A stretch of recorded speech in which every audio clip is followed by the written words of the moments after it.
Evet. Bu NATO 3.0 konsepti denilen şey özetle birinci boyutu işte şöyle düşünelim. Üçüncü Dünya Savaşı'nın geldiği boyuta, yani şu an yaşandığı hale batılı güçlerin kendilerine uyumlu bir uyumlu hale getirme çabası diyelim. Ama daha da önemlisi ikinci bir yan var. Şimdi bu Trump'ın ikinci dönem iktidara gelmesiyle birlikte Amerika yeni bir doktrin benimsemişti. Hatırlayacak olursak Evet. yeni Monroe doktrini diye geçiyordu. Şimdi bunun özeti neydi? Bunun özeti Abi kıtası, kutuplar ve Avrupa'nın batısının Amerikan şemsiyesi altına alınması ya da bir tür sömürgeleştirilmesi anlamına da gelebilir ya da hegemonyası altına alınması diyelim. Aslında NATO işte üst sıfır diye sunulan şeyin bir boyutu bu. Yani bir boyutu derken bu ne yapılıyor diyelim özetle. Şimdi bu ABD'nin Trump yönetiminin ikinci defa işte gündeme gelmesiyle birlikte bir teva bütün bu AB kıtasında Amerikan hegemonyası yeniden kuruldu. Aşağı yukarı bu söylenebilir. Şimdi bunun bir de Avrupa ayağının olması gerekiyor. Şimdi burada Evet. Trump'ın yapmaya çalıştığı şey ya da Trump yönetiminin yapmaya çalıştığı şey bir Avrupa'yı NATO yaratmaktan çok Avrupa'nın Amerikan hegemonyası çerçevesinde yeniden tanımlanması, hatta yeniden sömürgeleştirilmesi diyebiliriz. Yani bu ne yapılmaya çalışılıyor? Özellikle şu söylenebilir. Bir defa hani daha önceden de vardı tabii, sadece bugün o açığa çıkmış bir durum değil. Evet. Bir defa savunma harcamaları denilen şey ya da savaş harcamalarının %5'e çıkarılması. Ancak Trump yönetiminin Avrupa'ya önerdiği şu: sonuçta harcamaları artıracaksınız ancak bizden alacaksınız. Yani sonuçta Avrupa sanayinin, silah sanayinin gelişmesine ön ayak sağlayacak bir şey değil. Pozisyon değil yani Trump yönetiminin tercihi. Nitekim geçtiğimiz hafta hatırlayacak olursak Avrupa yönetimi Trump'ın şantajlarına boyun eğdi. %15 gümrük vergisini kabul etti. Yani kendi satışlarında Amerika'ya dönük. Amerika'nın Avrupa'ya satışlarında ise %0 gümrük vergisi. Yani dolayısıyla şöyle bir, zaten hani baştan itibaren avantajlı pozisyonda. Yani İkinci Dünya Savaşı sonrası hatırlayacağımız üzere. Yani sonuçta bir tür genel anlamda Amerika'nın hegemonyası altındaydı Avrupa. Bu yenileniyor şu anda. Ama Avrupa, tabii ki Avrupa ülkeleri de hem kendi aralarında hem de Amerika ile bu konuda aslında bütünüyle mutabık değiller. Onlar da kendi siyasetlerini yapmaya çalışıyorlar. Yani kendi siyasetleri derken bunun en temelinde belirleyen şu, tabii sen söyledin örneğin, çokça silah harcaması yapılacak diye. Bu çok doğru. Çünkü şu an hani dünya kapitalizminin temel dinamiği pozisyonunda savaş endüstrisi. Yani bu aynı zamanda diyelim ki bu değerli minerallerin yağmalanmasından tut, demokrasinin, işte insan haklarının yağmalanmasına kadar geniş boyutlar içeriyor. Şimdi gelinen noktada Amerika biraz daha hani doğal olarak hani diyelim ki yapılacak harcamaları Avrupa'ya yıkarak, Avrupa ülkelerine yıkarak kendi sanayisini daha da hani sermayedarlarını bu arada tabii kalkındırmaya çalışıyor ve büyütmeye çalışıyor. Bunun örneğin aslında tipik bu yaklaşımın somut sonuçlarından bir tanesi ne oldu?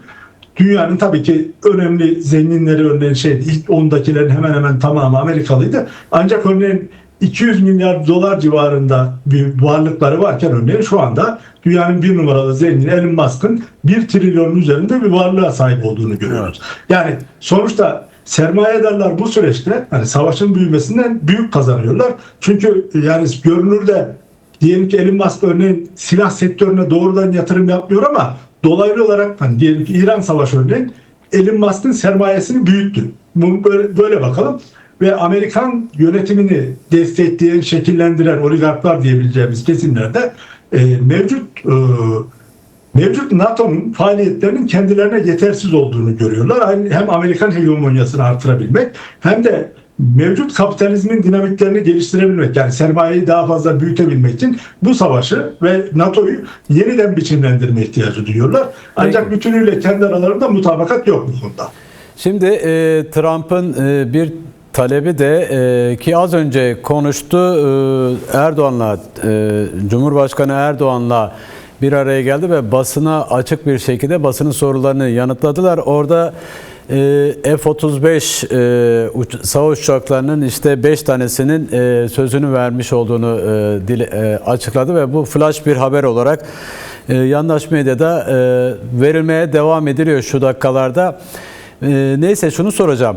Şimdi Avrupa ülkelerinin NATO'ya %2'lik bir payı vardı. Yani daha doğrusu sermaye aktarımı söz konusuyken bu aktarım %5'lere çıktı. Yani bu şekilde savaşa daha fazla bir yatırım yapılmış olunuyor. Evet, ama bunun özellikle halklara yansıması nasıl, geri dönüşü nasıl olacak? Şimdi olumsuz olduğu çok açık. Şöyle söyleyeyim. Açık. Şimdi hatırlayacak olursam Ukrayna Savaşı başladığındaki dünyanın tablosuyla bugünkü tablo çok farklı. Bir defa Avrupa'nın özellikle, yani dünyanın genelinde de olumsuzlukla yansıdı ama Avrupa'nın genelinde giderek neofaşist iktidarların yükseldiğini görüyoruz. Militarizme daha fazla militarize toplumlara dönüşüyor. Örneğin Avrupa'da son dönemde izlediğimiz bir şey var. Giderek hani insanlar ki yani tatbikatlarla şu işte yeni askerlik düzenlemeleriyle savaş psikolojisi dahilinde davranmaya ve buna teşvik ediliyorlar. Yani sonuçta insanlar savaş beklentisine girmiş vaziyetteler ve oylarını ya da siyasal tercihlerini giderek daha militarist yapılara, faşist yapılara doğru kaydırıyorlar doğal olarak. Bu aynı zamanda sosyal bütçenin kısılarak işte giderek silahlanmanın artırılması benzer türden sonuçlar doğuruyor. Bu 2 daha 4 hani bunlar aslında hani diyelim ki bir paradoks gibi birbirini besleyen zincirin halkaları. Yani bir taraftan siz sosyal harcamaları kısıtlıyorsunuz. Savaş sanayine yatırım yapıyorsunuz. Doğal olarak bunun sonucu gidip işte neofaşist liderliklerin hani tercih edilmesine gidiyor ki nitekim AfD'nin örneğin bugün Almanya'da iktidara yürüyor olması tam da böyle bir sürecin sonucu maalesef. Yani sonuçta sonuçta niyet ne olursa olsun, örneğin Avrupa bir uygarlık beşiği diyelim, hani dünyaya atıyorum bir 15 yıl öncesinde örnek bir topluluk, işte gelecek perspektifi falan gibisinden sunulurken bugün kendi dertleriyle baş edemez. Aksine Trump'ın yani işte kendilerinin de hani pek sonuçta onaylamadığı bir liderliğin şantajlarına boyun eğen ve halklara bu doğrultuda diyelim ki yapan hani salık veren bir pozisyona düşürdü. Burada hani bir savaşın giderek hani bu sadece Avrupa değil dünyanın genelinde büyük bir tahribat yarattı. Hani sadece ekonomik anlamda değil. Bakın hani bugün Amerika dahil olmak üzere yani sonuçta diyelim ki savaşın ana aktörü, ancak hani Amerikan liderliği belki bu işten tırnak içinde de olsa belki zarar görmüyor ama Amerikan halkları doğrudan zarar görüyor. Evet. Yani ne olur? En basitinden diyelim ki petrol İran Savaşı'nda 2 katına çıkmış vaziyette. Bu doğal olarak bütün diğer alanlara yansıyor. Yani sonuçta bu hikayede çok karikatür gibi geliyor, çok kaba gibi geliyor ama zenginler kesesini doldururken diğerleri sefalete sürükleniyor. Bu sefalet tabii sadece ekonomiyle ilgili bir şey değil. Yani toplumsal hayatı, insan hayatını yani bütün bu diyelim ki hayal kuramaz hale dahi geliyorsunuz. Yani bütün şeyinizi, geleceğinizi belirleyen bir şey durumunda hani bir tür sefilleşme, çürümeye doğru sürüklüyor insanları. Yani böyle bir durumla karşı karşıyayız maalesef. Şimdi Trump bu İran Savaşı ile birlikte Amerikan siyasetinde zor duruma düştü. Evet. Bu MAGA diye hani Trump'a sadık diye tasvir edilen, işte Amerika'yı yeniden büyük yap diye kısaca bir sloganla diyelim ifade edebileceğimiz topluluk İran Savaşı'ndaki başarısızlıklar nedeniyle. Yani çünkü istenilen ne sürede sonuçlandı, bunun Amerikan toplumuna maliyeti arttı derken bu savaşın nedenini İsrail olarak görmeye başladılar ve bunun doğal olarak Trump yönetimine karşı bir maliyeti var. Aynı zamanda Amerikan yönetiminin içinde de çelişkiler var. Şunu da hatırlayalım. Geçtiğimiz işte aylarda ve günlerde Amerikan bürokrasi içerisinden, yani Trump'ın yakın bürokrasi istihbaratın başındaki kişi dahil olmak üzere, tüm istihbaratın başındaki kişi dahil olmak üzere istifa etti. Yani sonuçta başarısızlık orada bir güvensizlik yarattı Trump'ın etrafında ve Kasım'da da ara seçimler var. Şimdi ve aynı zamanda huzursuz olan bir toplum da var. Çünkü biraz önce bahsettiğim bu pahalılık meselesi genel olarak toplumu zorluyor ve gerginlikler var. Dolayısıyla burada suçlunun aranması gerekiyor ve özellikle Trump'ın başkan yardımcısı, Amerikan ABD başkan yardımcısı J.D. Vance başta olmak üzere ta savaşın başından beri, yani bu basına sızdırılan bilgiler muhtemelen doğrudur. Hem istihbaratın başındaki kişiler hem artı J.D. Vance'ın kendisinin bu İran'a yönelik savaşta itiraz ettikleri, bunu bir tür İsrail'in talebi olarak gördükleri ve istemedikleri cinsinden bilgiler var. Bunu doğrulayabilecek şeyler de var zaten. Hani sonuç olarak ortada aslında belirgin bir strateji olup olmadığını daha doğrusu gördük. Yani Amerika aslında biraz da böyle, ya da Trump yönetimi aslında böyle gidiyor. Böyle gidiyor genel olarak, hani belli bir genel plan olmasına rağmen hani taktik düzeyde aslında ayrıntılı olarak ne yaptıklarını çok bildikleri söylenemez. Yani özellikle Trump'ı kişi olarak aldığımız zaman hani İran'ın nerede olduğunu dahi bilmediğini itiraf ettiğini gördük şeyde. Hani diyelim ki Peki. ya bazen açıklamalarında. Evet. Şimdi bir bağlayayım bu Amerika meselesini. Tamam, yani buyurun. dolayısıyla burada bir suçlu aranması gerekiyordu ve suçlu en azından Amerikan kamuoyu açısından Netanyahu yönetimi gibi gösterildi tabii. Ve Netanyahu yönetimi de tabii ki Türkiye'nin daha aktif şimdi sonuçta genel konseptte birlikte hareket ediyor olsalar da, İsrail ile Türkiye'yi kastederek söylüyorum, Türkiye'nin etkinliğinin artmasından İsrail rahatsız. Yani daha doğrusu Netanyahu yönetimi özellikle rahatsız. Dolayısıyla burada en azından kendine göre bir takoz koymaya çalıştı Netanyahu yaptığı açıklamalarla. Ancak hani o 5 tane uçak zaten aslında parası ödenmiş uçaklardı. Yanlış hatırlamıyorsam. Yani o yüzden satış değil aslında. Yani ya da bilmiyorum, belki satış diye tanımlıyor olabilirler. Sonuçta Türkiye'nin tırnak içinde de olsa bir takım hakları vardı. Bu F-35 projesi birlikte yürütülüyordu. Türkiye üretim sahalarından bir tanesiydi. Şimdi orada elde edilmiş haklar da işte Katsam uygulanmasıyla birlikte ortadan kalkmıştı. Evet. Şimdi yeniden bazılarını iade ediyor olabilirler. Burada şöyle net bir durum olmaz. Yani şu an bunu yapıyorlar diye bunun sonrası da aynen hani Trump'ın söylediği gibi ya da Erdoğan'ın beklediği gibi gelecek diye düşünmeyelim. Çünkü bu başka türlü bir dönemdeyiz. Hani pekala diyelim ki bugün böyle söyleniyor ama yarın başka türlü sonuçlar çıkabilir. Yani %100 karşılığı olacak diye düşünmeyelim bütün söylenenler. Peki. Aykan, şimdi bu zirveyle birlikte Türkiye'ye biçilen role ilişkin biraz Türkiye özelini konuşalım. Evet. Şimdi Irak ve Suriye'de İran'a karşı, Karadeniz ve Kafkaslar'da Rusya'ya karşı Türkiye ne tür bir rol biçiliyor? Yani tabiri caizse bir Truva atı rolü mü biçiliyor? Şimdi şöyle söyleyeyim. Önce bu NATO 3.0 konseptinde Türkiye'nin, yani ya da Türkiye menşeli sermayenin hem drone üretiminde hem işte top mermisi üretiminde ya da diyelim ki daha hani üst düzey silahlar olmasa da hani NATO'nun gündelik ihtiyacını, özellikle Ukrayna'daki ihtiyacını karşılayacak silahların üretilmesi planlanıyor. Bir defa böyle bir şey var. Hani aynı zamanda zaten biliyorsunuz Bayraktar İtalya'dan bir firmayla drone üretimi konusunda anlaşma yapmıştı. Böyle bir rol biçiliyor. Yani ekonomik olarak bir defa belli ölçülerde savaş sanayine yeni yatırım yapması isteniyor Türkiye'den ve yani hem de kendileri de tabii katılacaklar buna. Böyle bir rol var. Bunun dışında şimdi Rusya'ya karşı bir tür tampon bölge gibi düşünülüyor. Yani eğer hani tabii ki bütünüyle Rusya ile köprüler atılacaksa, bu da belli değil. Yani örneğin geçtiğimiz haftalarda hatırlayacak olursak Dışişleri Bakanı Hakan Fidan yine Rusya'daydı. En azından diyaloğu iki tarafında sürdürmeye çalıştığı gözüküyor.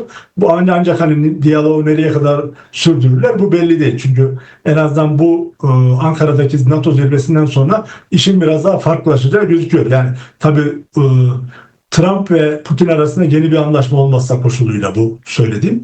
Şimdi Orta Doğu'ya gelince, Orta Doğu'da öncelikle bu İran Savaşı'nda hedeflenen şeylerden bir tanesi şuydu. İsrail merkezli Batı Asya'nın, yani sadece Orta Doğu değil, Batı Asya'nın yeniden dizaynıydı. Ancak bunda şimdilik başarılı olamadılar. Şu an hani bir tür taktik bir dönemden geçiyoruz. Hani savaşın süreci aşikar, yani onu söyleyeyim. Yani şu an İran'da rejim değişmediği sürece İran'da savaşı sürdürürler. Çünkü bu sadece İran meselesi de değil.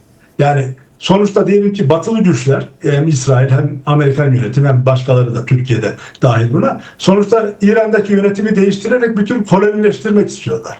Yani sonuçta İran'ın varlıklarına el koymak, aynı zamanda Çin'in bütün, hani diyelim ki işte Çin'in de bir emperyalist projesi var. İşte bir kuşak bir yol diye anılan. Bunu da tamamen baltalamak istiyorlar. Şimdi burada Türkiye'ye verilen role gelince, şimdi bu yeniden dizayn işinde bir defa Lübnan'ın durumu kritik.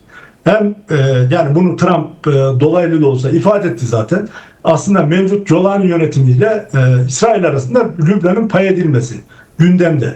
Yani bu bugün yarın belki olmaz ama tasar olarak duruyor. Çünkü kendilerine göre ancak böyle, yani kendi kontrol edebildikleri kukla iktidarlarla bu problemleri çözebileceklerine inanıyorlar. Jolani onlardan bir tanesi.